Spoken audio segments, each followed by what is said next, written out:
creo que es este tema fundamental para construir la capacidad de todas nuestras naciones de defender los intereses nacionales.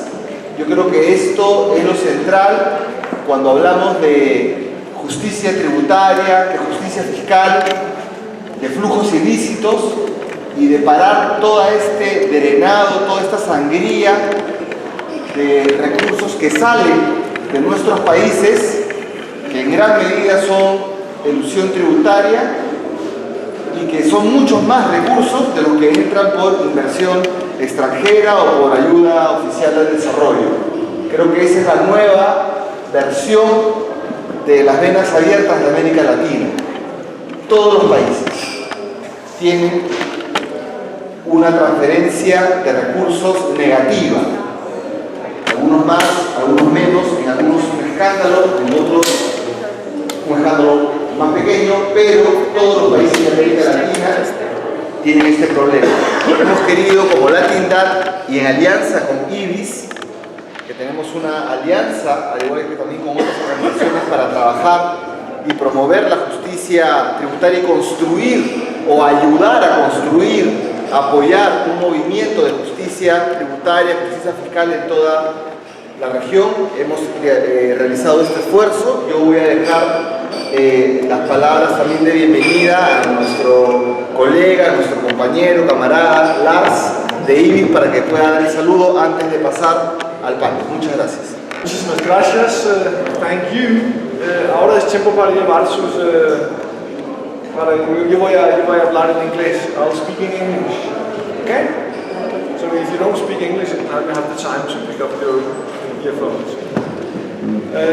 We're pleased to welcome you to this event, which we co-organized with LatinDat, with the Tax Justice Network Africa, and with Eurodat. It is based on, as Keller says, we know there is a huge problem of multinational companies who legally avoid paying their taxes in many developing countries, including in Latin America, including in Africa. This is addressed, as we'll hear more from, among others, through legal measures and international measures, like the OECD's plan to tackle aggressive tax avoidance. We're not all happy, you'll hear about that, but it is also about how multinational companies can act by themselves more responsibly, that they avoid to take advantage of the tax rules and do aggressive tax planning. So, development finance institutions like multilateral banks like the IDB, the American Development Bank, or the IFC, which is the private sector arm of the World Bank, they play a key role here because they have a development mandate. They have to contribute to development, and they work directly with private sector companies. So, there's a key question for this panel.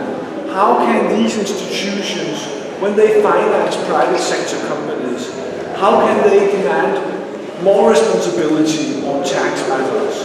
Can they demand that they are more transparent on their tax payments? Can they demand that companies have a tax policy? Can they demand that companies have country by country reporting so we can assess whether they pay the correct amount in the countries where they produce the value? These are some of the questions that we will be addressing here today. I should say that we had yesterday a shorter version where we had participation of this discussion, where we had a participation of the World Bank and the Inter-American Development Bank, and they are positive on this. So we also are moving towards saying, how can we make this happen? So with these words, we have a great panel here today, starting here, and I'll make it to Dolph from LatinDat as moderator of today to share the session. Thank you. Bueno, vamos a comentar cómo va a ser la dinámica. Tenemos dos partes hoy día en este panel, que es más o menos la continuación de lo que ya ayer tuvimos también en Policy Forum, en discusiones también con el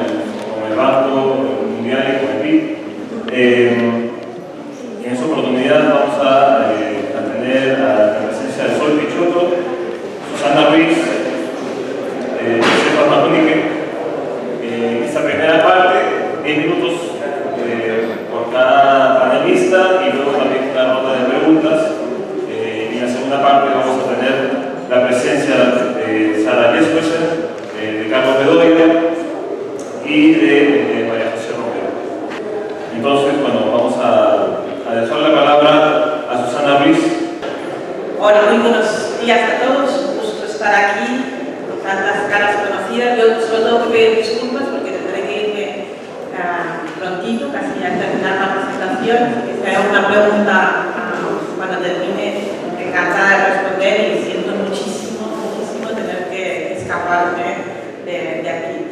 Carlos sabe que es un tema que me encanta, y hemos estado juntos haciendo muchas veces, bueno, quizás no unas cuantas veces estas presentaciones, y es un tema que nos vincula mucho con cómo construir una sociedad que responda mejor a los intereses de la mayoría y no a los intereses de unos pocos.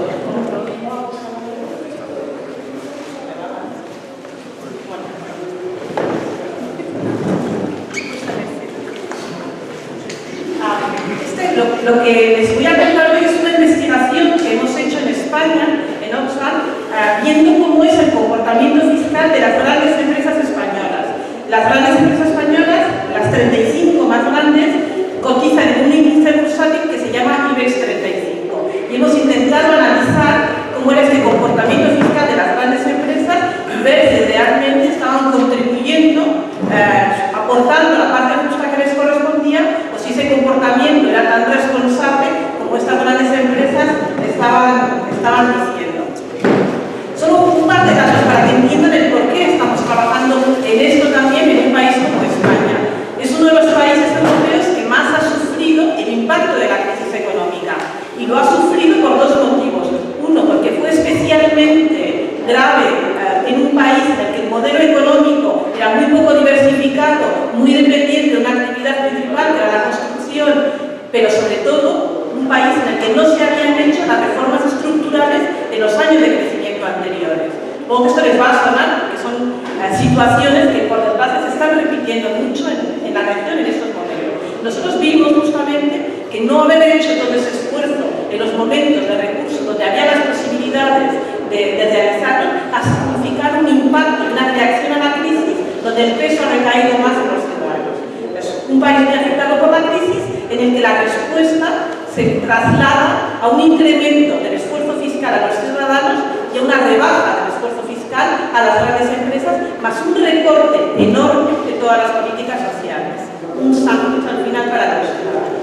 Es el país europeo más afectado donde más ha incrementado la desigualdad, y es el país de la Unión Europea donde menos capacidad redistributiva tiene el sistema fiscal, desde donde menos conseguimos redistribuir los recursos con el modelo de ingresos, de tributos y de gasto público, de inversión pública.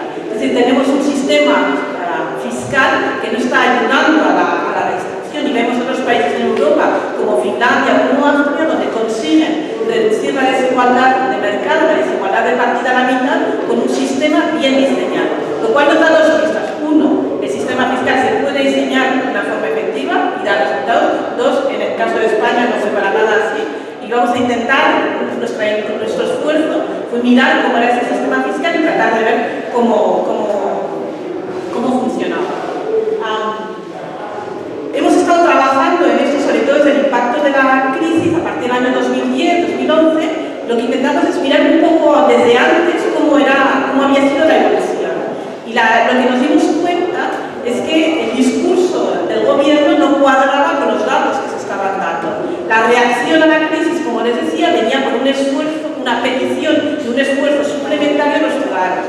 Se aumentaron los impuestos al consumo, se aumentaron los impuestos en la renta personal a los que menos tenían, y se rebajó la presión fiscal o el esfuerzo, se permitieron, se toleraron algunos incentivos fiscales a las grandes empresas.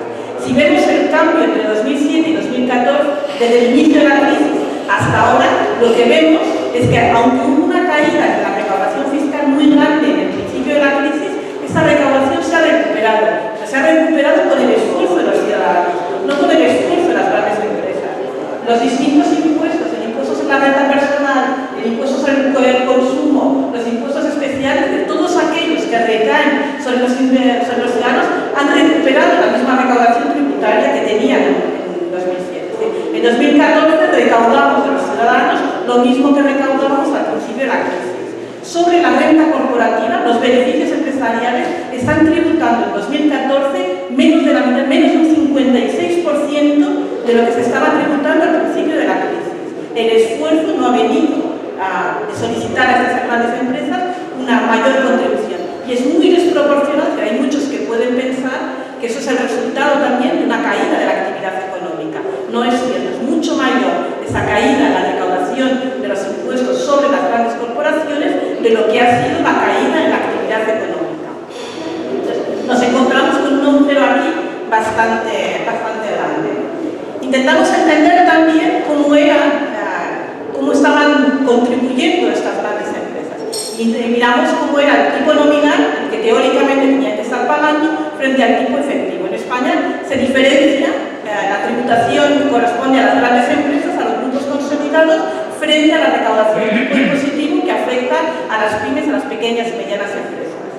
Las grandes empresas tenían que estar tributando a un tipo nominal teórico de un 30%. La realidad es que en el año 2013, que es el último dato que tenemos de la administración tributaria, el tipo efectivo, lo que realmente estaban pagando, era de un 5,3% sobre sus beneficios, nada más. Mientras que las pymes, las pequeñas y medianas empresas, si tenían que estar contribuyendo a un 25% del tipo nominal, estaban contribuyendo con un 16% de tipo efectivo, de tipo real. Entonces vemos aquí también que de alguna manera estas grandes empresas consiguen achicar su contribución gracias a prácticas que no sabemos cuáles son todavía, pero que demuestran realmente que su contribución es muy baja. Pero bueno, los datos que les enseñaba eran los datos oficiales de la Administración Tributaria. La Administración Tributaria que lo calcula y todo. Intentamos entender si esto se correspondía con la información que las grandes empresas, estas empresas del índice bursátil del IBEX 35, estaban dando. Durante 3 años hemos estado mirando la información pública de estas empresas para ver qué es lo que contaban, si este esfuerzo, solo hablará de transparencia después, si estaban realmente desarrollando un esfuerzo por una mayor transparencia sobre su información fiscal y si a través de esta información podíamos entender cuánto estaban pagando. La realidad es que cuanto más hemos mirado, menos hemos entendido. Lo que las empresas dicen es muy contrario a lo que la administración dice. Hay empresas que dicen, como Acerinox, una empresa de aceros que tiene su sede en España y en Luxemburgo, dice que su tipo efectivo es un 50%. Es decir, si el tipo nominal teórico que tendrían que estar pagando en España es un 30%, ellos dicen que pagan un 50%.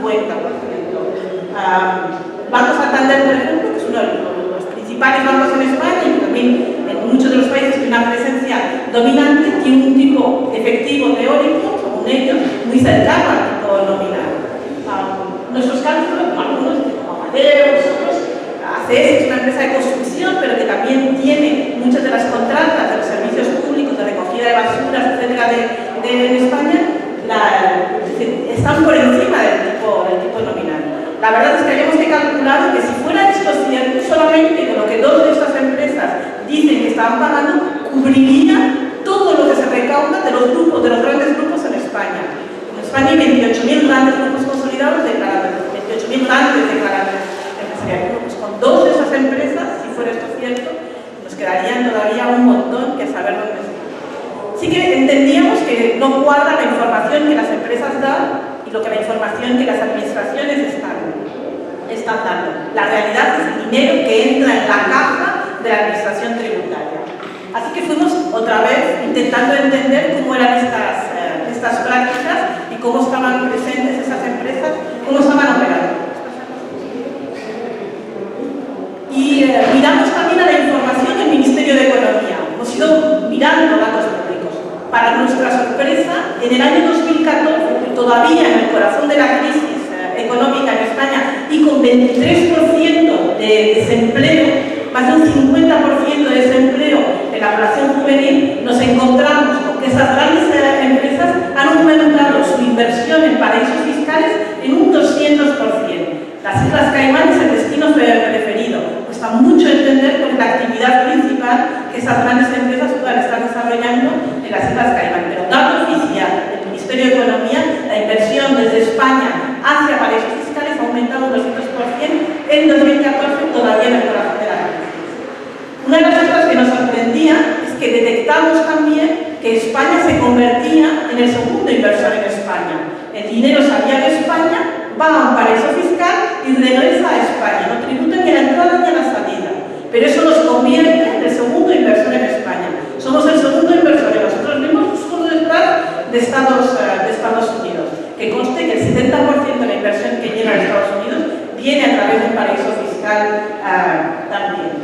Y vimos también que más de la mitad de la inversión que llega a España viene de un paraíso fiscal. Es decir, al final daría lo mismo si esas prácticas no permitieran al final reducir la contribución fiscal. Entonces fuimos mirando cómo era ese comportamiento y analizamos cuál era la presencia de estas empresas en los paraísos fiscales.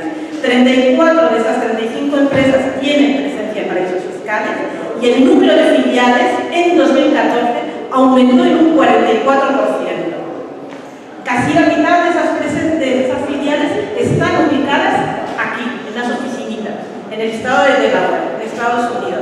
Aun siendo empresas que son competidoras entre ellas, esas empresas crean filiales en un estado que para nosotros es considerado como un paraíso fiscal porque tiene las mismas prácticas de facilitación también de esa fuga de beneficios.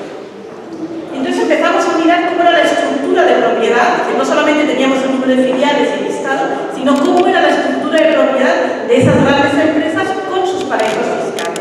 Nos encontramos como empresas como Abengoa, una empresa del sector energético, de energía renovable, ha construido el mayor parque de energía termosolar, por ejemplo, de América Latina, en Chile. Nos encontramos con que en paraísos fiscales, que son todas las celdas que están, las casillas que están marcadas en negro, tenían estructuras en cascada de 7 empresas radicadas en la misma dirección, muchas de ellas, sin tener aparentemente un fin concreto. Nos encontramos con una presencia de paraísos fiscales con estructuras así en cascada, sin que se corresponda con una actividad económica real y tangible. Pero esto no es más que, lo que veíamos antes, no es más que una pequeña parte. Este es el mapa que hemos podido reconstruir de Abengoa. Así es como Abengoa estructura su presencia corporativa. Lo que hemos visto es que como estas empresas constituyen su presencia, su organización empresarial, no se corresponde con las necesidades de comercialización, de producción, sus necesidades reales, sino con la voluntad de poder fugar esos beneficios hacia estos paraísos fiscales, que es lo que no Sol estará explicando. Estos son datos de ahora, es información de ahora, no es de hace 5, 10, 15 años. Esto es un modelo de negocio que todavía está presente. Esta es, por ejemplo, la estructura de Telefónica, que muchos más de ustedes conocerán. Y lo que hemos visto es que Telefónica controla parte de sus empresas operativas a través de paraísos fiscales. Lo hemos visto con otras empresas, como Mafre, por ejemplo, que controla toda su actividad en Centroamérica a partir de Panamá, de Oman. Es decir, es muy probable que no podamos decir que esto es ilegal. Seguro que Sol podrá explicar esas instancias, pero lo que estamos es poniendo en la evidencia de dos cosas. Uno, que las empresas están aumentando su presencia en paraísos fiscales. Dos, que la recaudación es muy baja. No podemos decir que haya actividad alegal, fuera de la ilegal, fuera del marco de la ley, pero sí lo que podemos decir es que esto es un abuso de los límites del sistema que al final pagamos los ciudadanos. El 90% de la contribución fiscal en España recae sobre los ciudadanos, menos del 2% recae sobre las grandes empresas. Para ver también este esfuerzo de transparencia, si de verdad había un cambio en el comportamiento, creamos una batería de 12 indicadores analizando estas 35 empresas durante 3 años. Solo decir, no hace falta que lo veamos, pero se pueden imaginar que lo que está en rojo es lo que no cumple. Que todas esas empresas están por debajo del nivel de exigencia que deberíamos de tener en materia de transparencia. Voluntariamente no cumplen con la transparencia. De ahí que algunas de las peticiones que estamos realizando vayan en la vía, como decía Lars, de aumentar ese esfuerzo de la transparencia de manera obligatoria. Voluntariamente no reportan. La información que dan es completamente insuficiente. Bueno, solo esta es una viñeta de uno de los dibujantes más conocidos que hay en España, que publica en la prensa más conocida, y es una viñeta que salió en el momento de la crisis y recoge justamente esta reacción de los ciudadanos. A mí me exigen, me están pidiendo un esfuerzo cada vez más elevado, mientras están permitiendo que estas grandes empresas contribuyan un poco porque fugan más recursos hacia esos paraísos fiscales. Hay una responsabilidad de los gobiernos, se puede hacer, pero les corresponde a ellos el crear esas estructuras. Y por lo tanto, como ciudadanos también tenemos una posibilidad de ejercer esa presión sobre esas empresas. Pues nada más. Muchas gracias. Gracias, Susana. Un poco más de tiempo, Susana, para que hable, porque sabemos que se tiene que ir, pero de todas maneras, podemos dar espacio a un par de preguntas muy puntuales antes que Susana nos abandone. ¿Quién me puede ayudar para pasar? Buenos días. Felicitaciones a la señorita Susana Luis de la compañía Oxfam, ¿no? El consultor Oxfam de Reino Unido, me parece, ¿no? No, yo soy de España, por De España. Lo confundo. Felicitaciones por la exposición bastante didáctica, sobre todo que el hecho de que los países en crisis, por ejemplo, España, Grecia, Italia, Portugal, etcétera, en Europa, no significa que debamos invadir los paraísos fiscales donde nadie tiene control de lo que entra y sale, ¿no? Entonces yo creo que deberíamos, es un comentario, ¿no? Yo creo que deberíamos trabajar con ética, o sea, aplicar la ética que nos enseñan en el colegio, en la universidad, hasta en el hogar, y hacer, o sea, practicar los negocios con ética y ética en los negocios. Yo creo que eso es muy importante, estemos en crisis o estemos en el mejor de los mundos, porque yo creo que eso, con ese procedimiento creo que conseguiremos mejores cosas y un mejor mundo.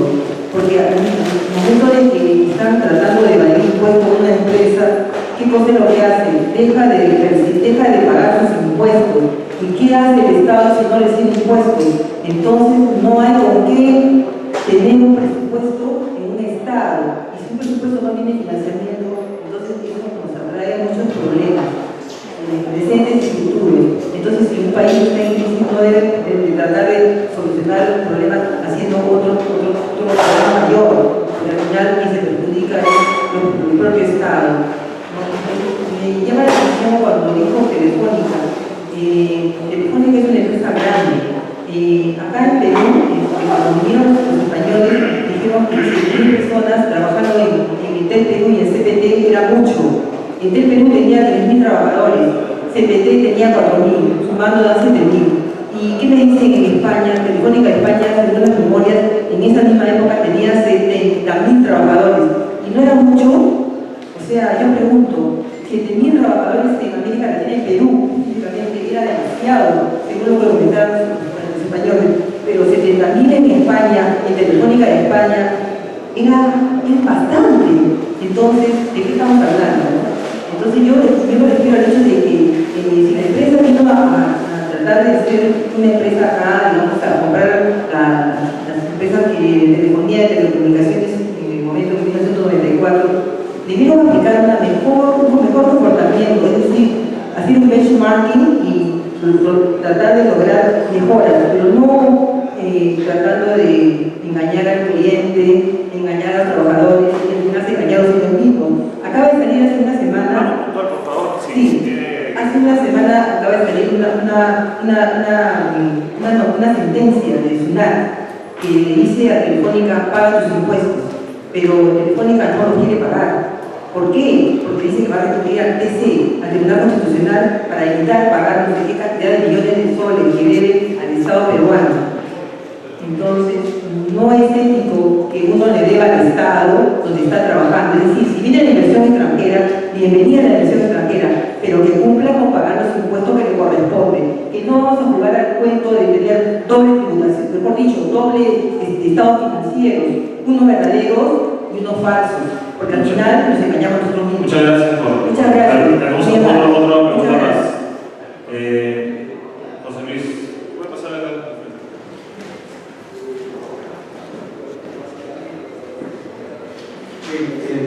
Felicidades, Susana, siempre muy buena presentación. No, solo quería poner el dedo en la llaga sobre la metodología de la investigación.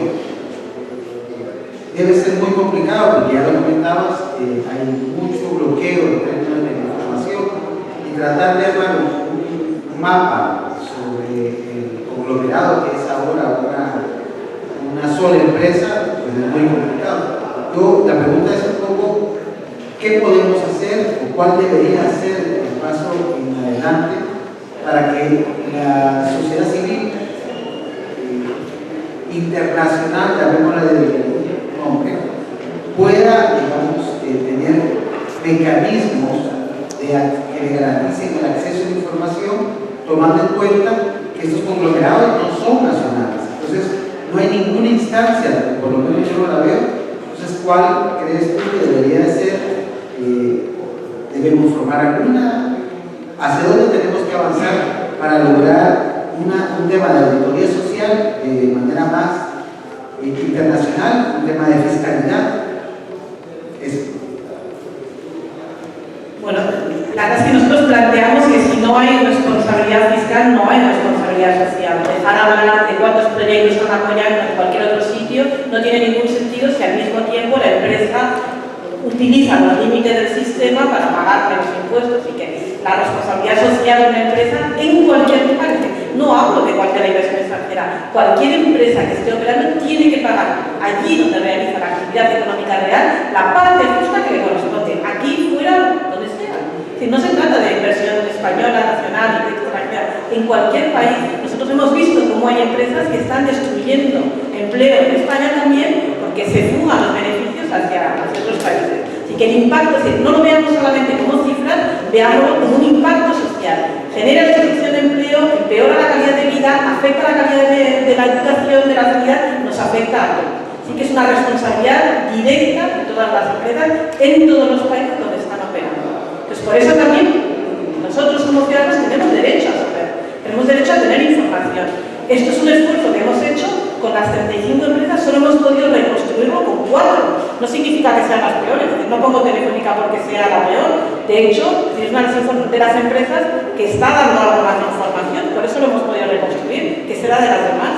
La empresa que más filiales tiene es el Banco Santander, pero no podemos decir cómo es esa estructura. Entonces necesitamos, como consumidores, como accionistas, como ciudadanos, tenemos derecho a saber. Esa es parte de las peticiones que desde las organizaciones de todos los países estamos planteando. Necesitamos tener acceso a esta información y saber. Ahora, los organismos donde se están decidiendo esas reglas internacionales en estos momentos no permiten que haya una participación de todos los países en igualdad de condiciones. Por eso al final las reglas, las leyes, cómo se rearma ese sistema no representan los intereses de todos los países, sino de unos cuantos que tienen una presencia más dominante en la mesa. Por eso es que hemos estado impulsando con todos, con muchas organizaciones, una creación de un espacio internacional, de un organismo internacional que realmente represente a todos los países, pero desde el que podamos establecer reglas justas para todos, desde el que podamos imaginarnos en algún momento que existan sanciones también, etc. Pero podríamos imaginar otras cosas. Una de las iniciativas que estamos planteando en España, por ejemplo, es conseguir que los ayuntamientos no contraten con empresas que tienen un comportamiento fiscal irresponsable. Es decir, no quiero esperar a que el G20, la OCDE, etcétera, tomen decisiones. Yo quiero exigir a aquellos que tienen una capacidad de decisión con mis impuestos que tengan un comportamiento responsable. ¿Por qué con mis impuestos van a contratar con empresas que se están llevando los beneficios fuera o que están destruyendo el empleo? Pues estos movimientos ciudadanos, la campaña que tienen armada aquí también, permite demostrar y hacer visible esa necesidad de que las empresas contribuyan allí. Y no esperemos a que llegue de lejos, podemos impulsar esos cambios desde niveles más cercanos a nosotros también. Pero al final son todos los gobiernos, todos los niveles de gobierno los que pueden trabajar con el ejemplo y aportar es un comportamiento responsable con la ciudadanía. Quien contribuye tiene derecho también a recibir, a definir el modelo de sociedad. Ya, gracias, estaba emocionada y iba a perder su fase para controlar. Muy bien, justamente sobre el tema que Susana nos ha colocado últimamente, recientemente es cómo no está funcionando, digamos, este proceso de reforma que se está planteando a nivel internacional, supuesta reforma, pero que no incluye los verdaderos intereses de los países en desarrollo, sobre todo que son más afectados. Ese es el proceso BEPS. Justamente sobre ese proceso nos va a hablar Sol Pichotto, que es del panel internacional de reforma de los sistemas fiscales, y cómo desde la sociedad civil se viene criticando el proceso BEPS de erosión de la base tributaria y traslado de beneficios. Muchas gracias. Primero voy a intentar de hablar en castellano, pero sería difícil para mí y también para nosotros. Entonces, como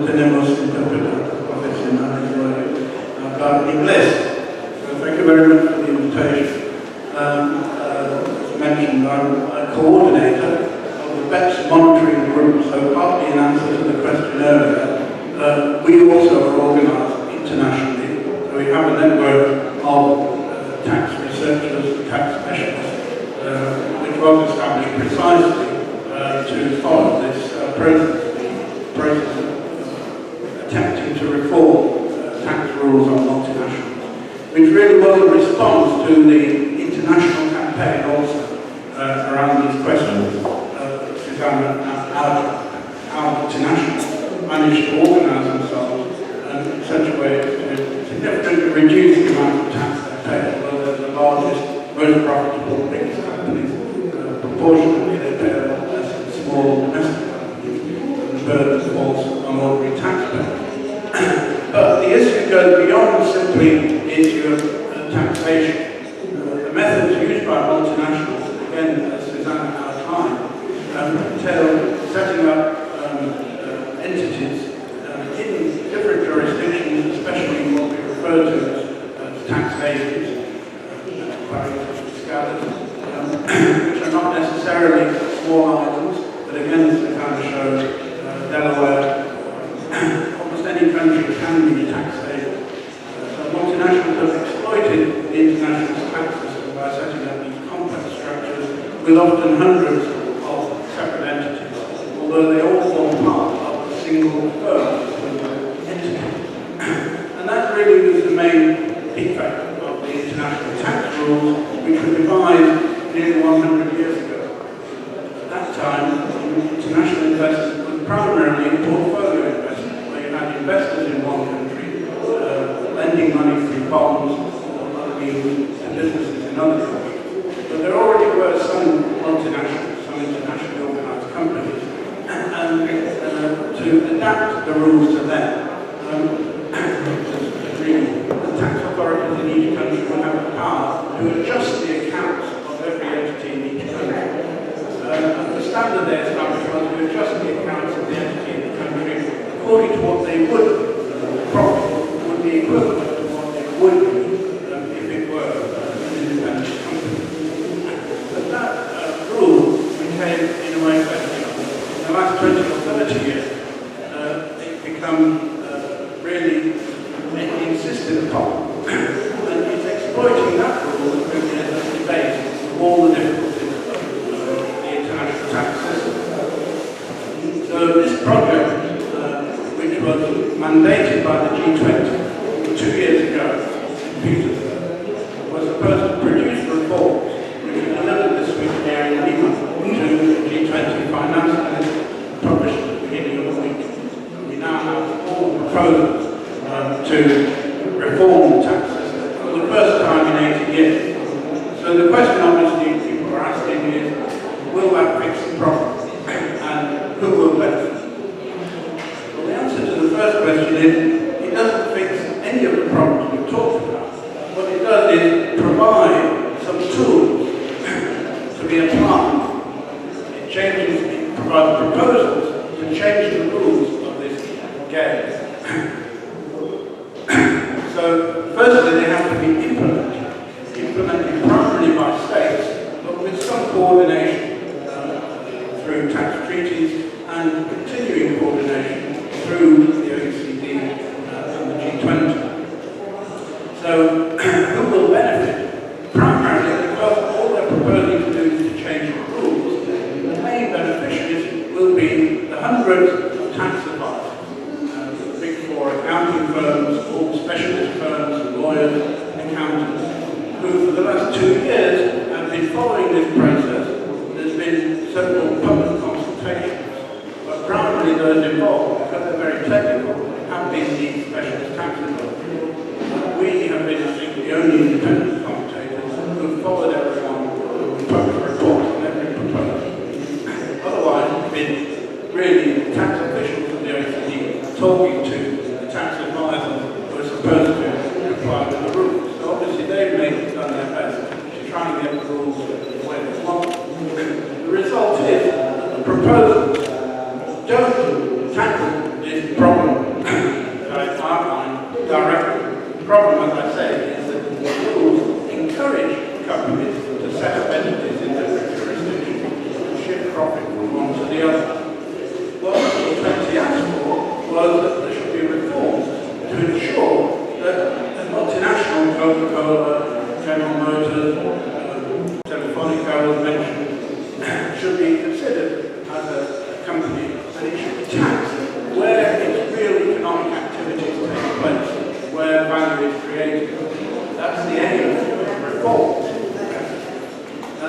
should be that you look at the totality of the profit and then you decide on the basis of their principles how much proportionally, according to some factor of real economic activity, should be declared in each country.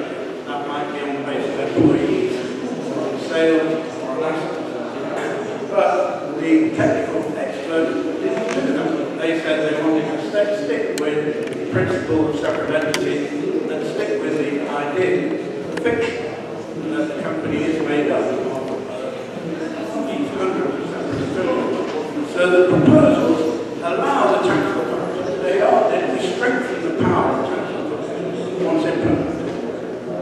They give the tax authorities power to look more closely at the relations between these different entities and to adjust the prices, for example, the transfer prices between the different entities. But it's not a comprehensive approach. The result is that the rules would be even more complicated. So this obviously is more work for all the tax authorities. And it poses a challenge also for multinational companies. How will the multinational companies respond to that? Will they continue to pay out large sums of money to the tax advisor to get around these new rules and find even more complicated answers to the complicated solutions that have been proposed? Or will they try and clean up their activities and try and move more towards a system of paying tax where they have real economic activity? That we don't know. But next, it all depends on the governments who have to implement these proposals. Although they will be coordinated internationally through proposed multilateral treaties, through international guidelines on transfer pricing, through monitoring by the OECD. In the end, it's up to each government to take action and to implement the results. Now, governments are often in ambivalent position. They're even hypocritical. On the one hand, governments talk about making sure the multinationals pay. But on the other hand, governments also talk about being competitive. And competitive generally means trying to attract foreign investors. And governments are often very reluctant to change their rules to make taxes on multinational companies especially stronger, because they feel they will lose competitive advantage vis-à-vis each other. And that, I think, will undermine the implementation. It's already undermined the package. Quite a number of proposals in the package which could have been much stronger, could have treated multinationals as holistic entities, were weak, particularly the country where I'm making the case, the UK, was very anxious to retain some of the tax breaks, some of the tax incentives that it created 3 years ago, to try and attract particularly American companies to relocate into the UK by reducing its taxation on foreign profits. And so as a result of that, the proposals in the package are very weak on so-called controlled foreign corporations or taxing multinationals on a worldwide basis. So already we see governments are ambivalent about whether they will implement, and whether they will find money also for the tax authorities to have trained staff. Another disadvantage of this approach of trying to strengthen the rules to give more tools to the tax authorities, to tax officials. Tools mean that you have to, because the rules are complicated, tools mean you have to have very skilled staff, skilled staff who can understand the complexity of the rules and apply them more effectively than the advisors hired by multinationals. Now, this is almost an impossible task, even for the most advanced countries. Even the United States, which you would think, obviously, those skills of each question, the United States Internal Revenue Service had to hire independent consultants to help it to audit Microsoft. They had to pay $2 million to a specialist firm to help them audit Microsoft. So if the United States had to spend that much money to hire someone, you can imagine the problem of tax administration in smaller developing countries like Zimbabwe, trying to have they train staff, then often it's a great temptation for those skilled people to go and work in the private sector where they get paid more. So although the proposals that have been presented this week to the finance minister are said to be a solution to the problem, really what they will do is to make the game more complicated, and that always helps those who have the resources really to continue to play the game, to continue to find ways around the rules. Now, that's not to say we haven't made any progress. One of the main gains, in fact, was that they were specifically asked to produce, for the first time, a framework for country-by-country reporting from phase. So every multinational was supposed to produce a report which would show both how much profit it makes in each country and what its actual activities are, employees, sales, and its assets in each country. And list every of them. So for the first time, tax authorities would have a view. They were asked to do that. What they produced, it's a step forward. They have produced a model for the report, which I think is good. The problem is, it will only apply to the very biggest companies initially. It will be reviewed in 5 years' time. But initially, it will only apply to the companies with more than $1 billion of sales. But more seriously, the system for access to these reports is getting very complicated and will make it quite difficult for even tax authorities to get access to them. We asked for a simple solution of publishing the report. The companies clearly didn't want this, the tax advisors wanted it even less, so they insisted that the report should remain confidential and only available to tax authorities. More seriously, they will be delivered only to the home country of the multinational, where the parent is resident, and then supposedly shared to other countries through treaties for information exchange. But this poses a lot of obstacles. It assumes that all the home countries can enact that and will do it. Already in the United States, some have doubted that there are sufficient legal powers, and the members of Congress are already threatening to oppose it. We don't even know if in the United States it will be endorsed. So although in principle country-by-country reporting is a great achievement, it certainly is an achievement of the tax justice movement, which has for about 15 years, we still need to push to make it implement. There are other provisions in the detailed report, which obviously I can go into, which will be a challenge for tax authorities.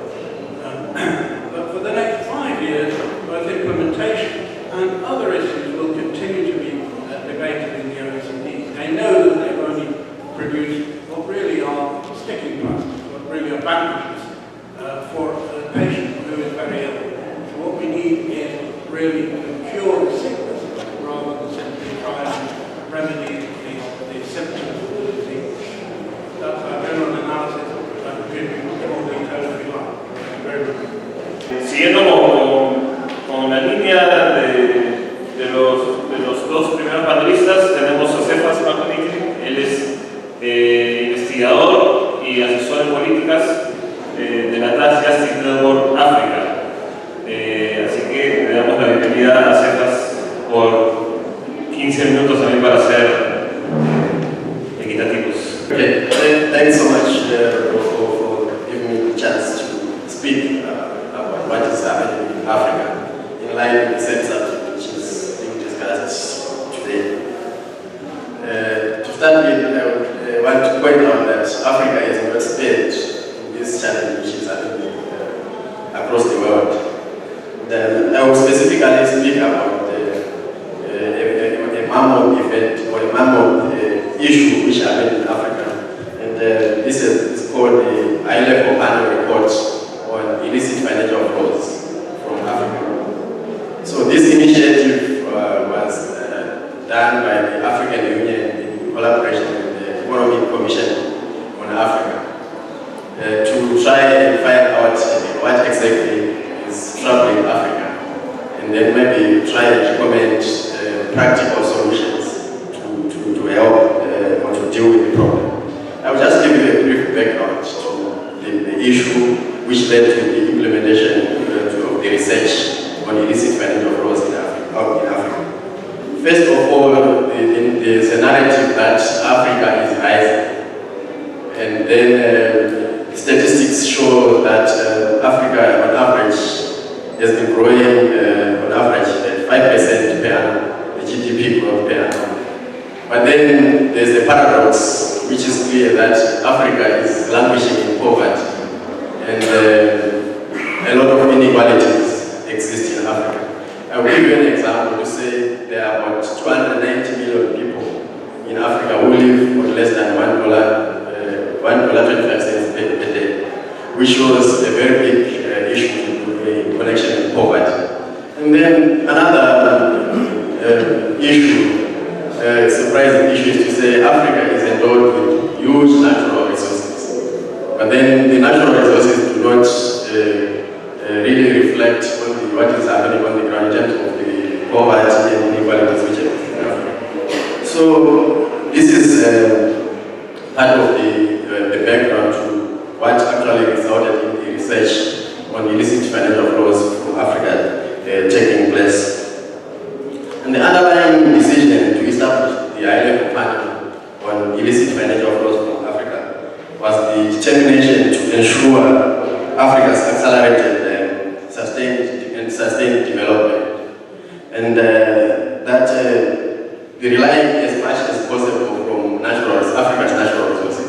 So it was a decision which was made to say Africa has got a lot of resources, but then these resources are not giving back to the African continent. So what exactly is happening? What should we do to help Africa actually develop from the resources? And this was also as a result of the realization of the impact of the global financial crisis, where development aid and also foreign direct investment was no longer reliable. And then, in a way to try and solve this research was just not good. And then this decision to form the high-level panel on that research on illicit financial flows was based on a concern that many African countries would fail to meet the Millennium Development Goals. As you are aware, the Millennium Development Goals are coming to an end at the end of this year. And then there was a high realization that most of the countries would not meet that target. And then the concern that African continent had to take all possible measures to ensure respect of the development principles, priorities it had made. In fact, Africa had made some development priorities as a continent. But then they had to then say, okay, for us to really realize these priorities, it is important that a big step has to be taken to establish the challenge which exists. Otherwise, those priorities are not going to be made. And then we also look at the remained over-dependent on resources, the dependence on natural resources, which was not realizing the actual benefits. And then also the issue of over-reliance on development aid. I think there are a lot of statistics which show that there's a lot of aid which was going into Africa. But then we were saying that aid was no longer like something which was sustainable and reliable anymore. And Africa being a resource and node. I'm talking about Africa, but then even if you look deeper, you also see that Asia and Latin America has got almost a similar experience, where those are continents which are very rich with natural resources, endowments, but then they are also suffering almost the same problem which South Africa is having.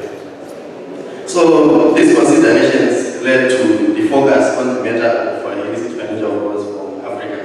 And this report, what is it? What does it reflect? And this report reflects the work that the high-level panel carried out from February 2012. Actually, the panel was established in 2011, and then they started the research in 2012. And the panel was chaired by the African president, the former South African president, by the name Thabo Mbeki.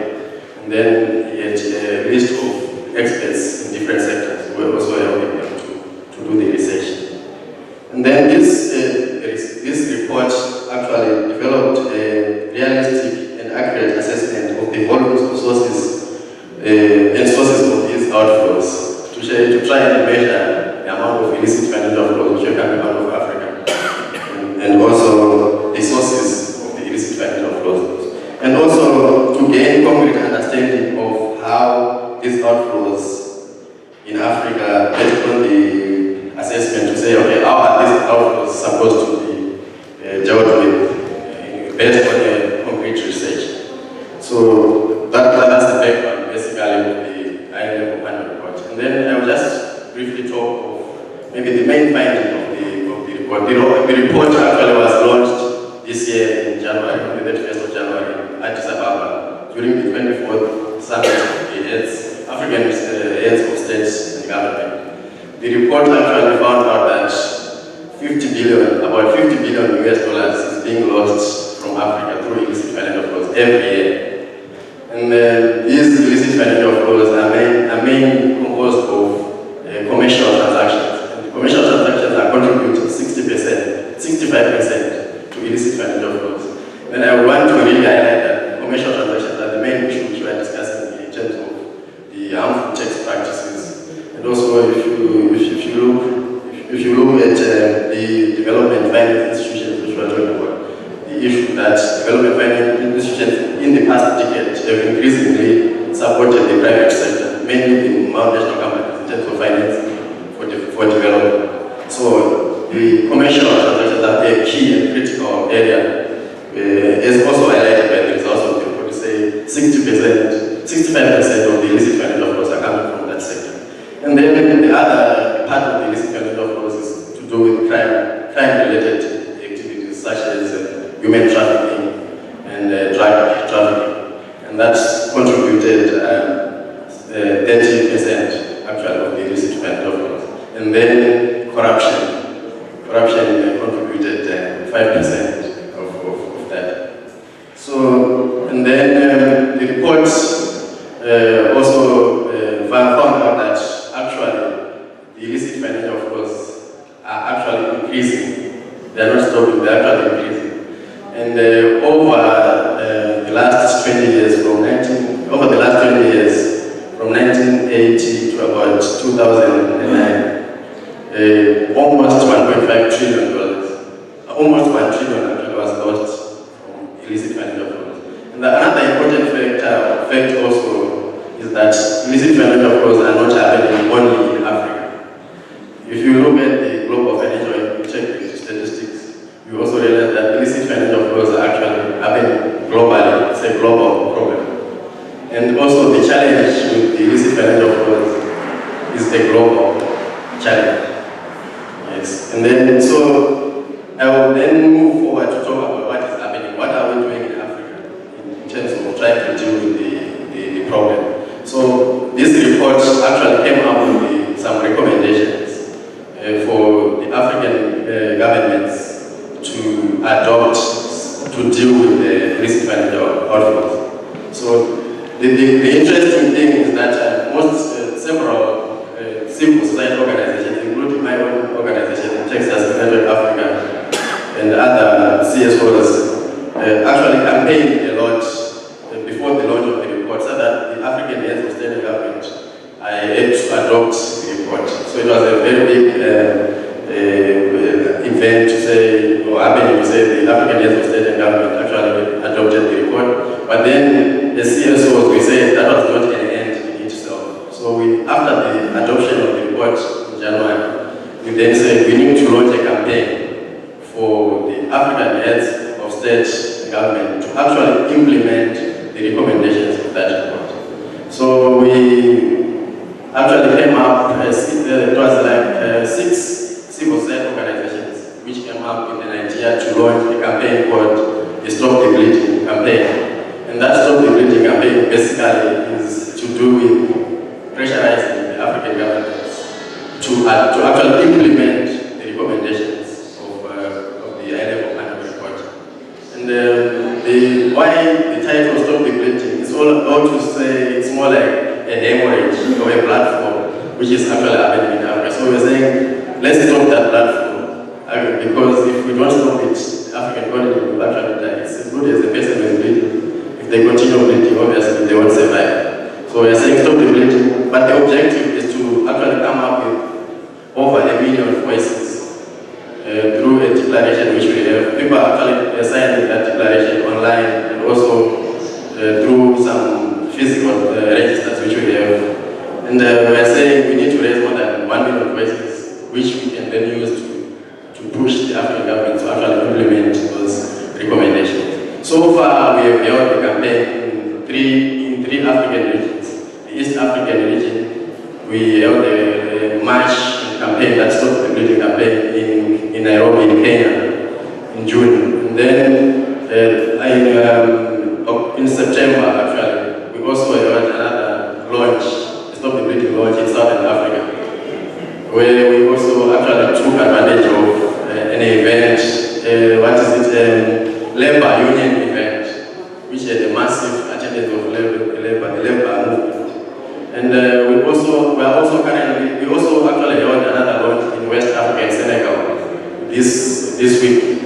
So we said if we launch the regional, then the regional launches will be followed by national launches, where many other civil society organizations will also participate to then push for that campaign to say African heads of state and government, and also the government particularly, should actually move forward to implement the recommendations. And then some of the recommendations are what So was thinking about. Some of them are included in the BEPS recommendations. And some of them are to do with, for example, tax incentives, the bilateral tax agreements, which the governments have actually said. Some of them are very old, over 50 years old, but then they're actually leading to, for example, African governments giving a lot of tax incentives to multinational companies, which are actually leading to part of the illicit financial flows and the base erosion of the African countries' tax bases.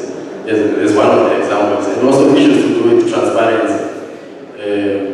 The report actually suggests that there's a lot of poor governance in terms of transparency and accountability, in terms of management of the tax issues and finance issues in the African countries. So it's one of the recommendations to say, transparency issues have to be pushed hard. And also the issues to do with country by country reporting, to say African governments should actually put into law in their own domestic laws to say enforce those issues for multinational companies to actually respect the idea of reporting all their activities. And also the issue of beneficial ownership issues. Those are just a few issues which I mentioned to say African governments actually have to put into law, to put it into their own law in their own countries, and not just wait for the international level to say it's happening in Europe, it's happening in America or something like that, but then maybe it doesn't exist in their own legislation. And other issues to do with corruption, coming up with institutions, anti-corruption institutions, for example, and also the outdated, some of the tax laws are outdated and are actually facilitating aggressive tax planning. So those are some of the issues which the high-level annual reports emphasize. And then I'll just give a link to the development finance institutions to say development finance institutions, we find them a very key component of this campaign against aggressive tax planning. To say they are actually participating in terms of giving funding to the private sector. And the multinational companies are one of the big beneficiaries of that funding. So we are also saying if these development finance institutions recognize the issue with the transparency, beneficial ownership, and those various other issues before they give the funding to those multinational corporations, it will go actually a big way to help solve the challenge which we are experiencing. So in conclusion, I would just say we have also held a development finance institutions and responsible tax seminar in Uganda, in East Africa, which was also actually a platform for CSOs to sit with the development finance institutions and discuss this important aspect to say they have a big role to play to deal with this aggressive tax planning. So, in a nutshell, that's what I had to just share with you from an African perspective. Thank you. Muy bien, pasamos a una ronda rápida de preguntas, muy puntuales. Si alguien tiene alguna duda, un comentario, muy rápido. A ver, María Lucia, allá.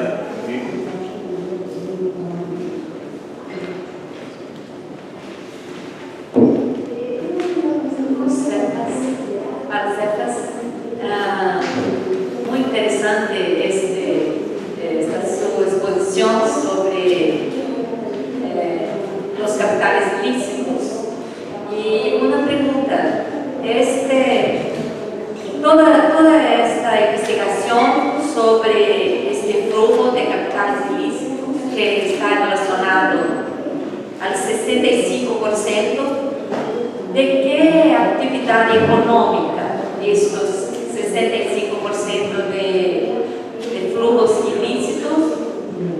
¿Qué tipo de actividad económica? ¿Ustedes tienen este dato? ¿Está relacionado con algún tipo de actividad o solo el monto de flujos ilícitos? Y otra, ¿cuál es la relación de estos flujos con el endeudamiento, principalmente con proyectos del Banco Mundial en la región? ¿Ustedes han hecho algún tipo de relación?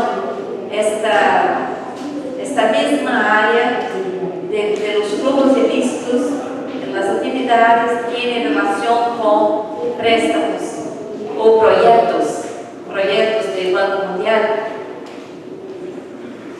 La segunda pregunta y luego, after the question.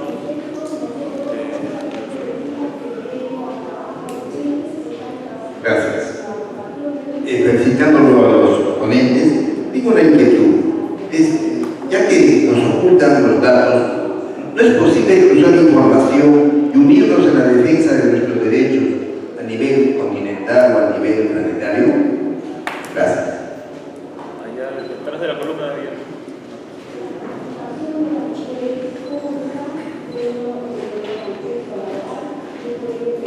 Gracias. Quisiera hacer una pregunta a Son Bishop. Puede agradecerle las explicaciones que nos ha dado, ¿hacia dónde ve usted que estamos yendo? El panorama que nos ha pintado no es muy positivo. Los estados parece que han abandonado su responsabilidad de proteger a los ciudadanos. ¿Cuál ve, qué evolución ve usted en esta especie de, no sé cómo llamarla, captura del poder financiero de la economía global? ¿Hasta dónde vamos a ir? ¿Cómo ve usted esta situación si tuviera que hacer un esfuerzo de proyección de aquí a, no sé, 20 años, 30 años? Una anécdota, porque mientras usted hablaba yo estaba pensando en lo que pasa aquí en el Perú y estaba pensando en estas cifras que nos dan, ¿no? De estos flujos financieros que representan flujos financieros ilícitos, ¿no? Que se dividen en 5% en corrupción, 35% en actividad criminal y un 60% de evasión de impuestos. Nosotros aquí en el Perú creemos que la corrupción es lo peor. Nos damos cuenta que es en realidad una pequeñita parte de todo este dinero que sale. Entonces, si pudiera usted responder a la pregunta inicial. Gracias. Había una pregunta. Una pregunta para el señor. Lo que me pareció importante fue que usted resaltó que a medida que se ajustan más las reglas sobre la tributación o se haría todo caso más explícito en qué país debe pagar impuestos a las transnacionales, esto estaría jugando con el tema de competitividad. Entonces, vemos acá que en Latinoamérica uno de los argumentos más usados es: no, por favor, tenemos que atraer inversiones. Y como hay que atraer inversiones, entonces tiramos por la borda muchas veces principios tan importantes como son estos, justamente, de dónde se va todo este dinero. Entonces, ¿cómo podríamos hacer para tener reglas justas en manera tributaria sin que esto implique una disminución de la competitividad?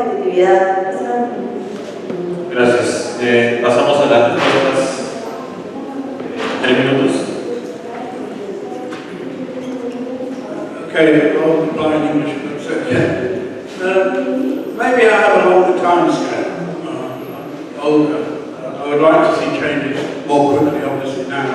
But I first started working on these issues over 30 years ago, but as an academic. I wrote a book which was going to be about taxation of multinationals. But that took me into the whole system, what we call the offshore system, to see the relation between the mechanisms that multinational companies have devised for avoiding taxes.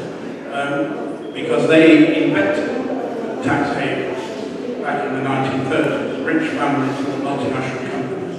And then that system, the offshore system, really grew up very rapidly in the post-Second World War period, particularly after liberalisation, financial liberalisation.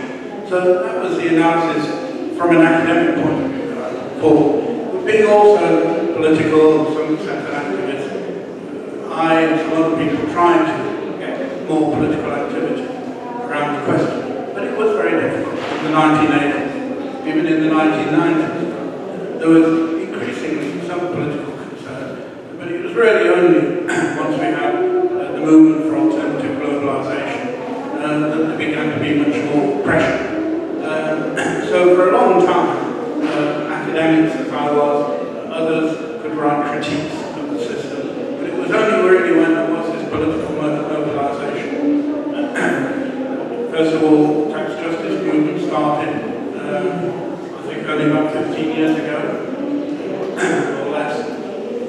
And from when we started, we had some analyses and clear demands, which people then said, the experts said, were utopian.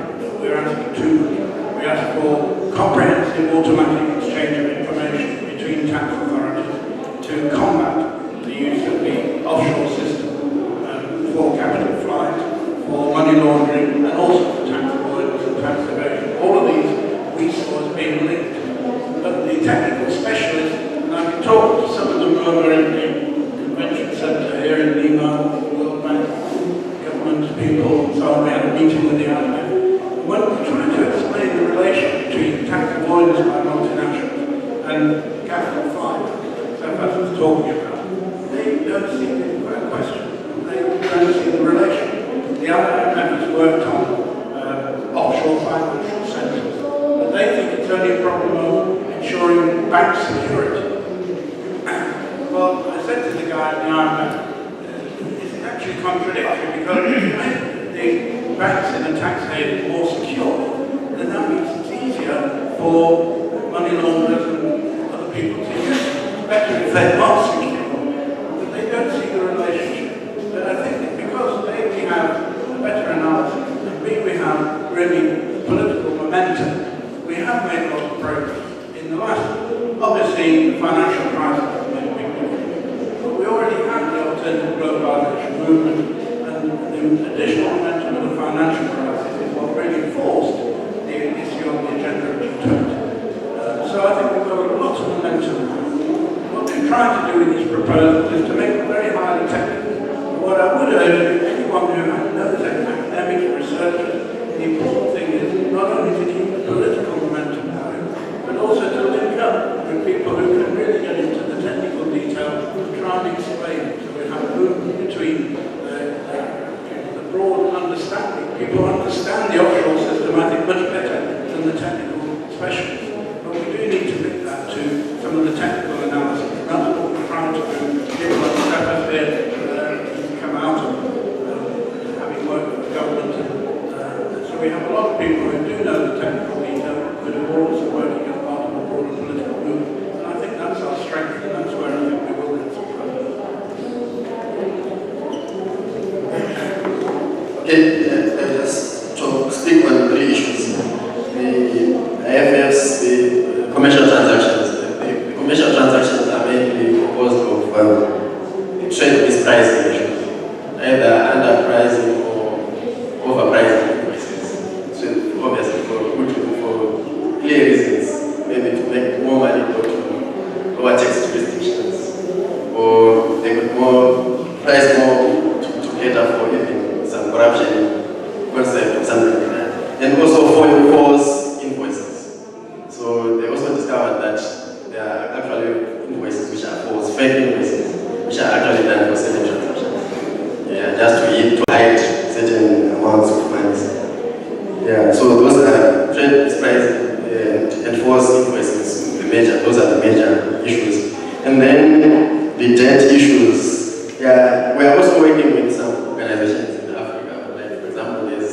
AFRODAD, African Debt and Development Organization, CSO, which is also very interested in illicit financial flows issues and linking it with the debt issues. But then one of the discoveries from the report is to say, actually, what Africa is receiving, has received in form of debt is even less than what Africa is losing in form of illicit financial flows. And then the conclusion is to say Africa is actually a credit, not a debt actually. So that's one of the conclusions in terms of the figures which were established. And because, for example, the statistics to say, for example, in terms of aid, every $1 which is coming to Africa in terms of aid, $10 is actually living through illicit financial flows. So it actually shows that more is actually going away than what is actually coming in.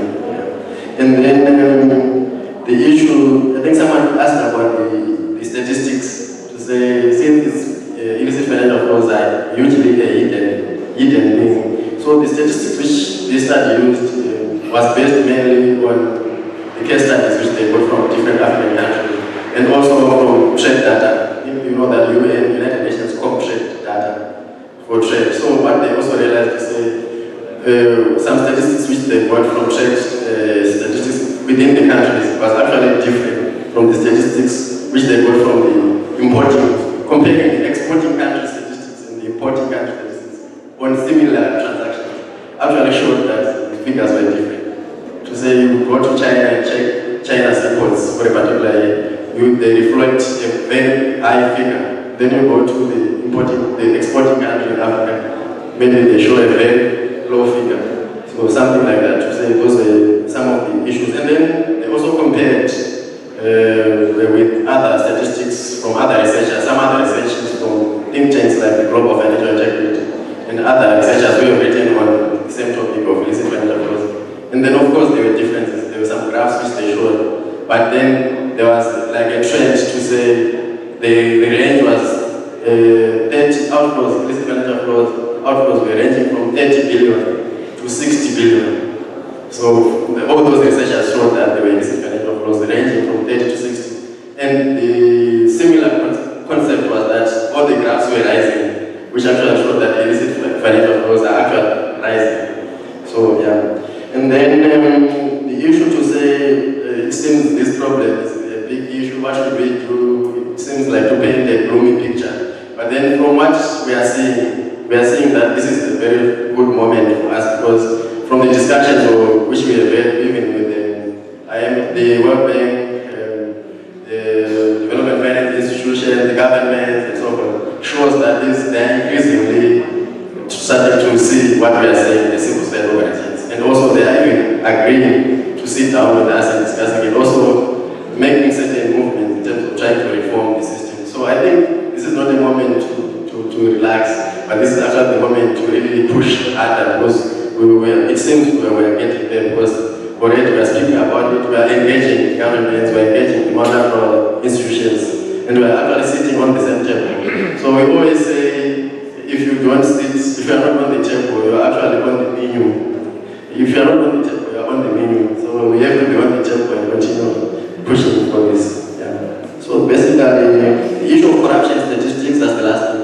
To say they seem to be low in the African perspective, but then the realization was to say corruption figures are actually more even difficult to establish, to say how much was the government official given, for example, to facilitate a certain contract, mining contract or something like that. But then the overall conclusion was to say, of course, they're given money, but the transactions, the multinational companies actually are bringing in a lot of money, more than what they are giving out as kickbacks or something like that. So that was the general conclusion. Thank you.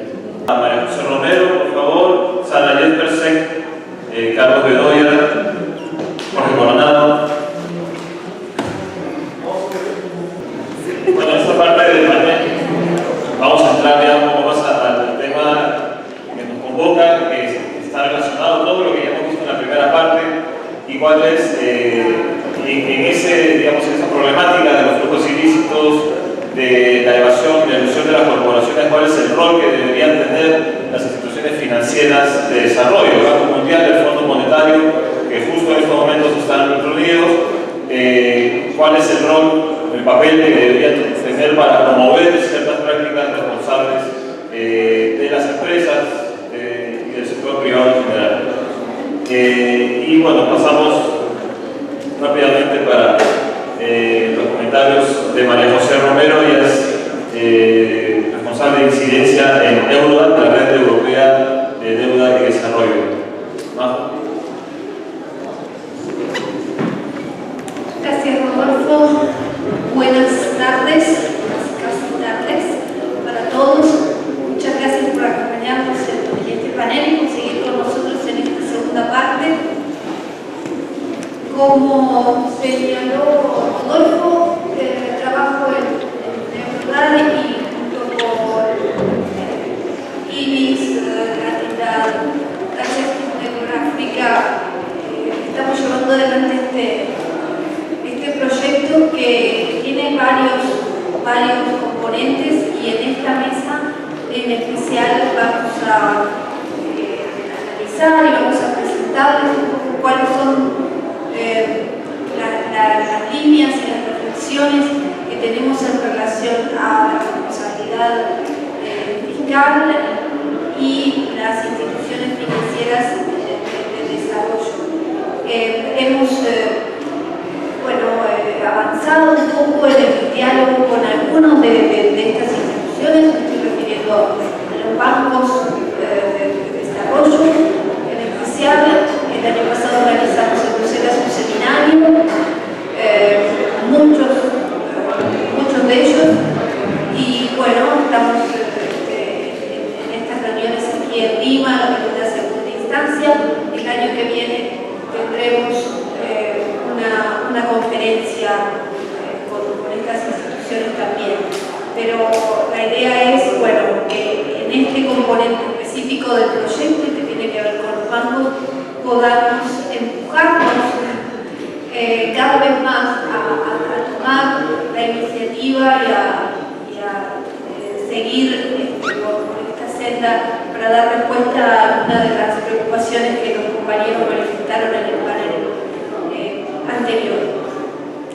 Para estructurar un poco más mis pensamientos, les voy a contar que quiero hablarles de dos puntos principales que están en la agenda de financiamiento para el desarrollo luego de la conferencia de Addis Ababa que tuvo lugar en junio, la Conferencia Internacional de Financiamiento para el Desarrollo de Naciones Unidas. Y dos puntos, y luego el tercero es para ver cuáles son los vínculos de estos dos puntos. Y el primero es, retomando un poco lo que mis compañeros dijeron en el primer panel, la importancia de los recursos fiscales.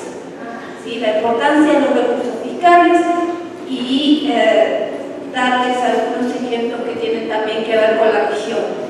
¿Sí? Porque Stefan presentó algunas referencias para el caso de África, y Susana muy bien presentó también el caso, el trabajo que vamos también haciendo en España, pero quiero presentarles algunas referencias para el caso de América Latina. Y en segundo lugar es el caso de, ¿por qué el foco en estas instituciones financieras de desarrollo? ¿Cuál es el rol?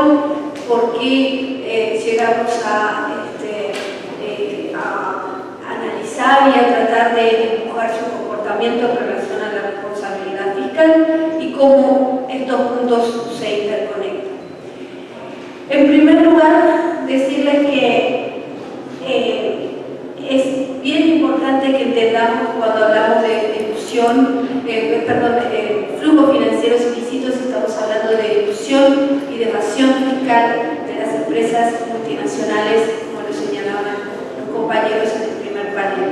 Y estos dos conceptos refieren a cosas diferentes. Estamos hablando de prácticas que son ilegales por un lado, y por otro lado también estamos hablando de prácticas que son legales, legales sí, pero ilegítimas. Entonces, ese es un componente bien interesante. Muchas de las prácticas que Susana señalaba esta mañana son prácticas legales, están en el contexto de la ley, pero son ilegítimas. Entonces, esa distinción es importante porque es ahí donde vemos que muchos de nuestros gobiernos hablan de, bueno, estas empresas no están haciendo nada fuera de la ley, pero allí es donde nosotros ponemos el énfasis de que estas prácticas son ilegítimas y privan a los países de los recursos que son tan necesarios para financiar el presupuesto público. Entonces, se estima que en Europa la evasión y la ilusión juntas causan la pérdida estimada de $1 billón al año. Esto es realmente bien importante, estamos hablando de cifras para Europa. En América Latina pierde al menos $100.000 millones por año por flujos financieros ilícitos. Y la mayor parte de esos flujos se deben a estas prácticas de elusión y de evasión fiscal. En el caso de Perú, entre 2002 y 2011, se estima que se perdieron alrededor de $9.100 millones. Y eso estamos hablando de una cifra bien importante para lo que son las finanzas y los presupuestos nacionales, si se compara también con presupuestos de educación, de salud. Entre 2008 y 2012, los flujos fueron el 2% del total del comercio y el 1% del PBI peruano. O sea que estamos hablando de cifras relevantes. Y estamos también haciendo referencia a que estas cifras son siempre estimaciones que muchos analistas consideran estimaciones a la baja, porque existe escasa información, porque muchas de estas actividades, como mencioné antes, son ilegales y las que no son legítimas y existe un alto problema de reputación para las empresas que entran en estas actividades. O sea que estas cifras siempre son estimaciones a la baja. Entonces, particularmente a partir de la crisis de 2007, 2008 y los años siguientes, se ha ido generando la opinión pública y lo vemos aquí en esta sala y en muchos de los eventos que la entidad, sus miembros, a través de todo el continente y muchas organizaciones sociales han llevado adelante en estos años. Se ha generado más y más movimientos sobre este tema. Existe una conciencia mayor sobre la importancia de este tema, porque bueno, los gobiernos también, muchos de ellos están preocupados por aumentar su recaudación tributaria y entienden que combatir estas prácticas es en muchos casos la respuesta o algo necesario para ello. Entonces, este es un tema que está en la agenda y, como les decía, no solamente de los movimientos sociales, de las organizaciones sociales, sino también de los gobiernos en diferentes foros internacionales, pasando por Naciones Unidas, el Banco Mundial, el FMI, ¿sí? Reunidos aquí, a 20 minutos de aquí, tienen este tema en la agenda y están discutiendo cuál es su rol en esta agenda. También es un tema que está en la agenda del G20, el grupo de los 20 países que se reúnen y se ha llamado a sí mismo el grupo donde se deciden los temas económicos y financieros globales. Y en los países de la Unión Europea. La Unión Europea y todas sus instituciones están muy ocupadas y en algunos casos preocupadas, en el caso del Parlamento Europeo, en tomar acción concreta en relación a estos temas. las organizaciones sociales han sido fundamentales en empujar estos temas, con diferentes campañas, así como los compañeros señalaban. Y lo que entendemos es que por más que tengamos muchas críticas y muchos problemas con el trabajo de la OCDE, que también está muy ocupado en esto, y tengamos muchos problemas con el trabajo y las medidas concretas del G20, del FMI, etc. Y por más que hayamos salido algo decepcionados de la conferencia de la ONU, porque no tenemos ese cuerpo intergubernamental, ese órgano intergubernamental para tratar los temas de tributación y cooperación internacional, entendemos que en este debate y en esta agenda no hay marcha atrás. Este tema está en la agenda y ha llegado para quedarse porque es realmente bien relevante. Entonces, el segundo punto, y voy a ser breve porque ya Rodolfo me está apurando, entendemos que la agenda de financiamiento para el desarrollo de la conferencia de Addis en julio, lo que hizo fue poner sobre la mesa de manera consensuada, ¿no? Es un documento que todos los gobiernos aprobaron, el rol preponderante que el sector privado y que la banca de desarrollo que financia e invierte en el sector privado tiene. Esto no es nuevo, no es que se descubrió en julio o durante este proceso, pero con un documento como el que se aprobó se dejó sellado ese paradigma. ¿Sí? Los recursos públicos, la ayuda oficial al desarrollo, servirá para apalancar los recursos del sector privado, para subsidiar las inversiones del sector privado y se da espacio al sector privado para que sea el ente o sea el instrumento que permita que los países implementen los objetivos de desarrollo sustentable que ahora tenemos. En lugar de ser los gobiernos los que están empoderados, estos procesos han empoderado a las empresas privadas, a los recursos del sector privado. Y los bancos, las instituciones financieras de desarrollo que decimos, son estas instituciones públicas controladas, esto es bien importante, son instituciones públicas controladas por los países, y en nuestro estudio de las instituciones multilaterales hemos visto que quienes están en control de estas instituciones son los países ricos. Estamos hablando de la Corporación Financiera Internacional del Banco Mundial, donde los países ricos tienen mayoría para tomar decisiones, el Banco Europeo de Inversiones, que es la banca de la Unión Europea, y las instituciones que los países europeos han puesto en marcha para financiar e invertir en el sector privado. Hay un aumento de la actividad de estas instituciones de 10.000 millones en 1990, pasamos a 40.000 millones en 2010, y se estimaba que para 2015 íbamos a estar en 100.000 millones. En el total de inversiones que estas instituciones como grupo, y hay más de 30 instituciones como estas en el mundo, canalizan. Entonces, como les decía, son instituciones con mandato de desarrollo que operan en todas las regiones del mundo. Un 50% de sus inversiones van al sector financiero, también invierten en infraestructura y en diferentes sectores.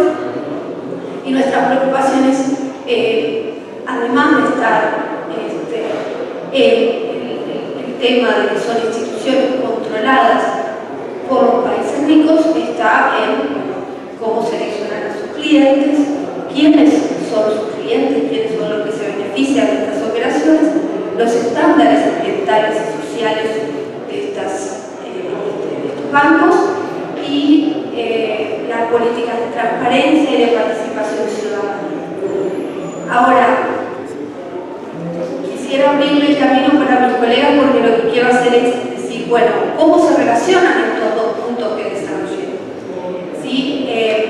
Realmente entendemos que desde una perspectiva de la responsabilidad fiscal y de la responsabilidad tributaria que estábamos señalando, estos bancos tienen un rol sumamente relevante, porque la primera responsabilidad que tienen las empresas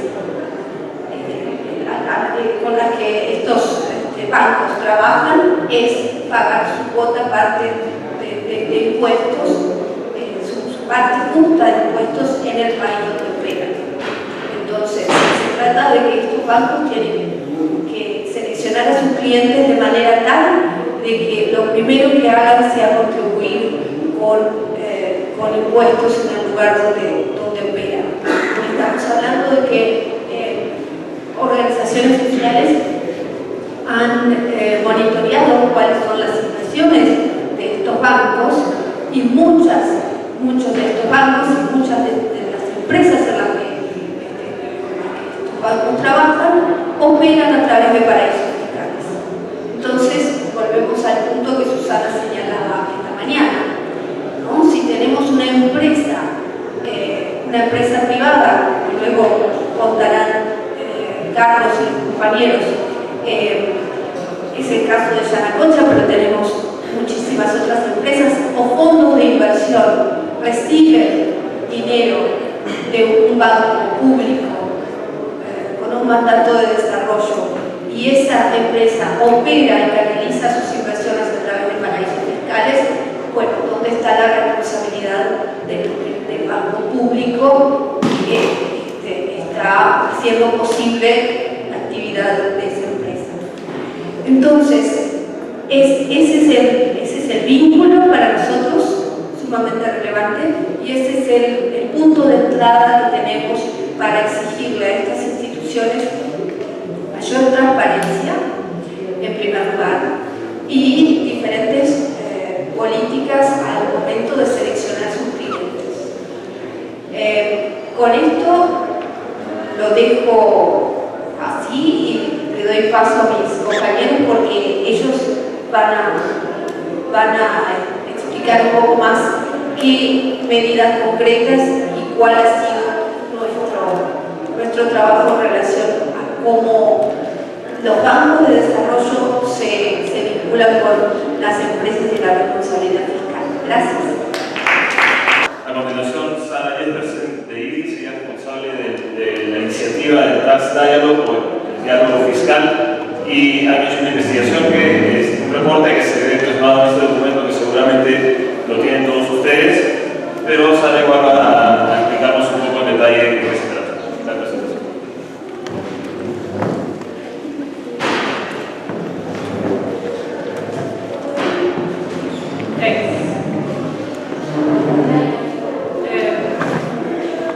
Thanks a lot for giving me this chance to speak briefly about this agenda today.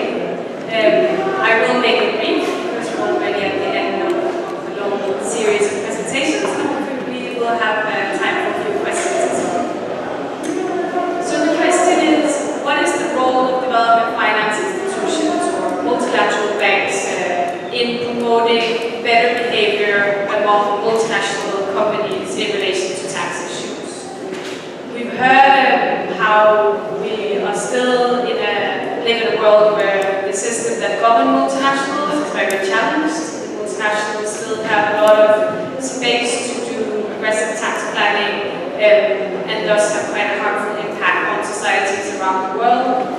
And the key question in this for me, I think, is what is the role of development finance institutions in promoting better behavior? Just a brief look at what came out of the Addis Agenda for Action this summer from our perspective. And I think Maria Jose already mentioned some of this. But just to highlight that tax was a major part of the negotiations. Tax has been a really big issue this year, partly because of the global society movements that have been forming, both here in Latin America, as we heard, across Africa, and also in Europe. So tax was a part of the negotiations, and it's definitely also a part of the outcome document, and there's an emphasis on understanding that domestic resource mobilization will be key to achieve the sustainable development goals.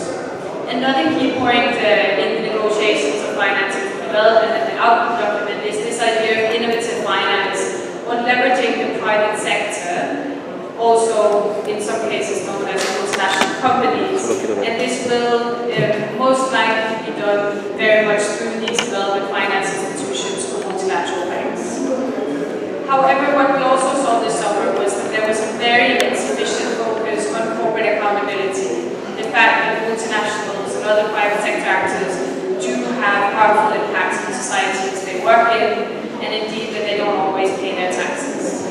There's quite a missing link between the focus on the private sector, how they contribute to development, but no focus on how can we ensure that they also pay their fair share of taxes.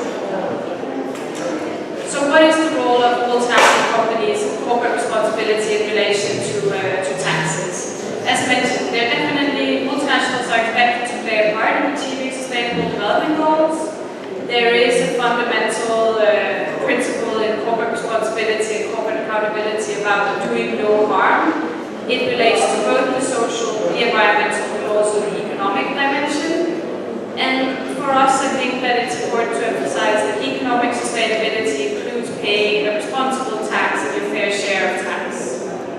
So this is just to show the three different dimensions of corporate accountability that definitely includes the economic dimension and also the payment of taxes.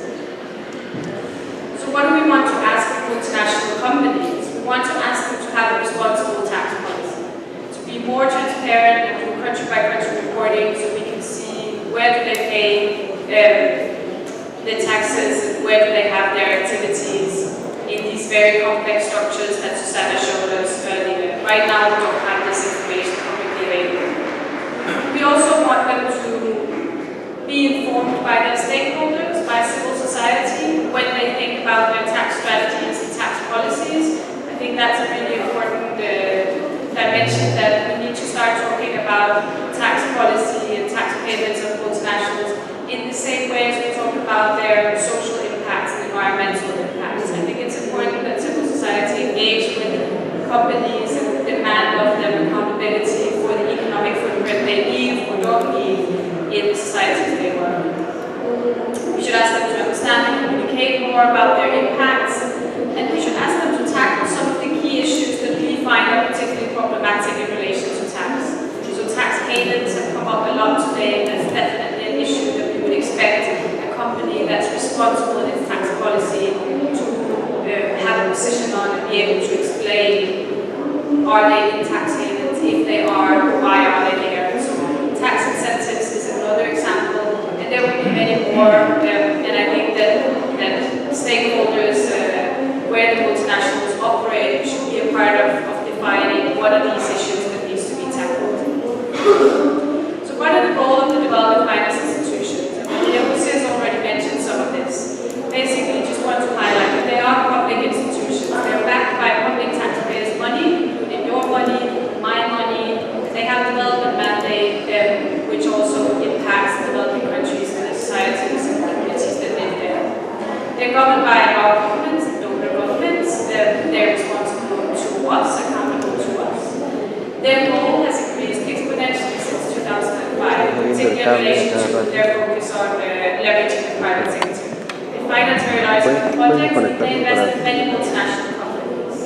So, as a result, they also have a leverage on the multinational companies they invest in, meaning that they have influence over them and they can choose, as Malin said, which clients or multinationals they choose to partner with or invest in. And this is just a graphic of how the private sector investment by these multilateral banks and DFIs have increased over the years, and I think we can expect that to continue.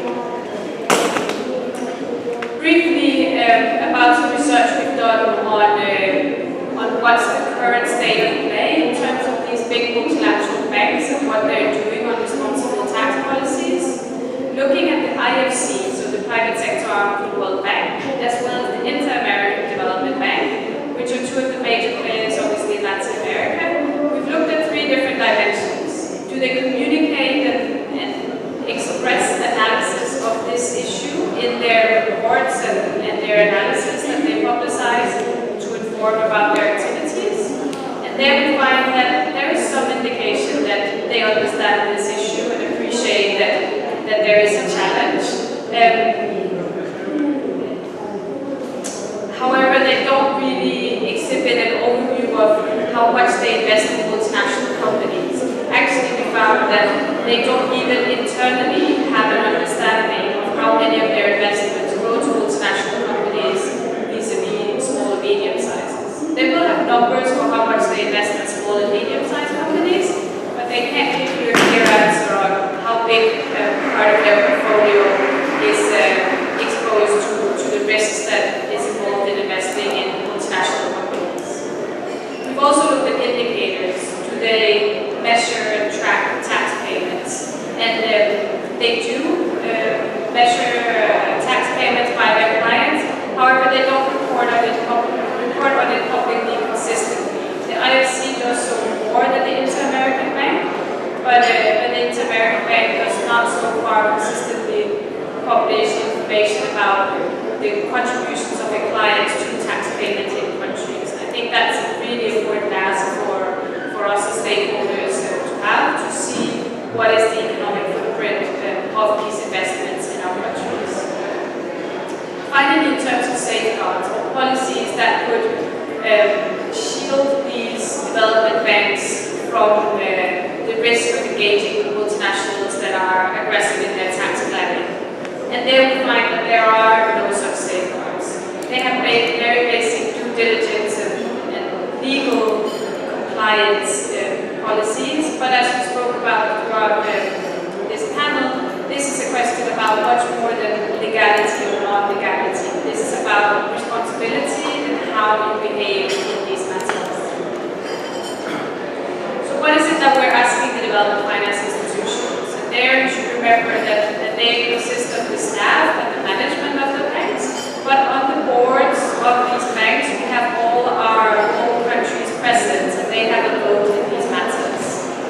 We ask them to increase their understanding of local stakeholder concerns, civil society concerns, and a better understanding of what are the impacts, the human impacts of the failure to pay taxes or the failure to invest in companies that pay taxes. We also ask that they develop their knowledge on the risks or their exposure to tax risk when they invest in or partner with multinationals, so that they start tracking how many multinationals they operate, they invest in, who they are, what they're doing, and so on. And finally, I think we need to ask them to develop policies to ensure that the multinationals they do invest in, when they do think that there is sufficient development potential for them to spend publicly backed money on investing in multinationals, that they ask these multinationals to have a responsible tax policy. And as I mentioned before, this should include being a policy that exhibits the impacts of its tax policy, consults with stakeholders, and tackles key issues that are put on the agenda by the stakeholders in the debate. Finally, just to say that this is obviously something we're asking within the more global agenda, which has been apparent throughout the day as well, that what we really want is one global body on tax where all countries can have an equal vote, so to be sure that the rules are fair and are equally beneficial for everyone. We want fair rules that enable better and more fair tax collection in all countries, but right now we don't have this, and this is why we're pushing at so many different levels. So while we wait for having a better global system, we need to ask the multinational companies to have responsible tax policies, to include stakeholder engagement when they develop these policies, that they increase their understanding of the impact of their tax policies on the societies that they operate in. And most of all, first of all, to ensure that we increase this understanding is much better transparency and accountability of what is happening right now, so we can ensure we get a better picture of what's going on. And finally, as the topic of this session, for investors, we ask them to help us support these asks. They are development mandated here to ensure development, and they are accountable to us, the citizens that pay the taxes to back these institutions, and they should definitely respond to these asks as well, and ask for all multinationals they engage with that they have responsible tax policies. Thanks. Finalmente dejo a Jorge Coronado, el presidente de la Red Latinoamericana sobre Deuda, Desarrollo y Derechos, para que dé unas palabras finales. Telegráficamente, unas 3-4 reflexiones finales de estos dos paneles. Uno, sobre las instituciones financieras, el Fondo Monetario, el Banco Mundial, son responsables en 3 direcciones de lo que hemos planteado en este panel, que han impulsado una arquitectura de regulación y de baja de impuestos a nivel global, han promovido como política de atracción de inversiones los incentivos y las exoneraciones fiscales a las multinacionales, y tercero, estas políticas de desregulación han convertido la economía global en una financiarización de la economía global que estimula la fuga de capitales, la evasión y la elusión fiscal. Frente a esto, ha hecho que la situación internacional sea insostenible, tanto que los países desarrollados o ricos vienen planteando la necesidad de transformar reglas internacionales. Pero en términos financieros y fiscales, ¿cuál es el problema de este tema? Que estas reformas, como lo planteó Sol y como los plantearon otros compañeros, beneficia siempre a los de siempre. Es más de lo mismo en términos de reglas financieras que no vienen a hacer que las multinacionales paguen donde extraen las riquezas, sino que paguen donde tienen sus casas matrices, que es en el norte rico. Y segundo, nos ha metido la nueva propuesta, como lo señaló la compañera María José. Ahora nos dicen que la salida para nuestros países es el financiamiento al desarrollo. ¿Y qué es financiamiento al desarrollo? Estímulos a las alianzas público-privadas, o sea, seguimos haciendo negocios en la misma lógica. Finalmente, en ese sentido, hay que abrir un debate, y es lo que estamos haciendo, abriendo un debate con las instituciones financieras globales sobre el tema de justicia fiscal, para que asuman una responsabilidad en este tema global. Y tercero, lo que hemos evidenciado y querido evidenciar en este panel, que hay un movimiento global de resistencia en África, en Asia, en América Latina, en Europa, que queremos desde movimientos sociales, desde organizaciones sociales, transformar este tema y convertir la justicia fiscal en uno de los puntos centrales de movilización global de la ciudadanía.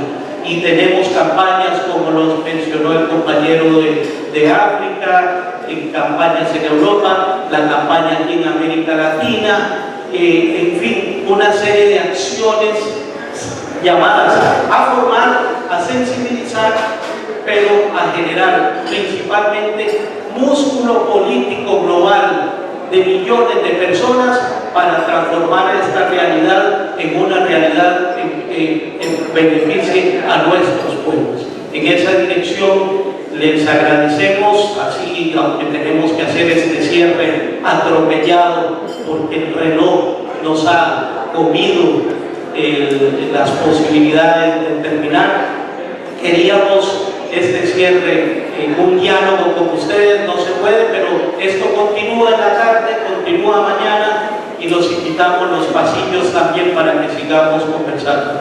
Muchas gracias, y que la justicia fiscal sea un elemento central en nuestro trabajo organizativo.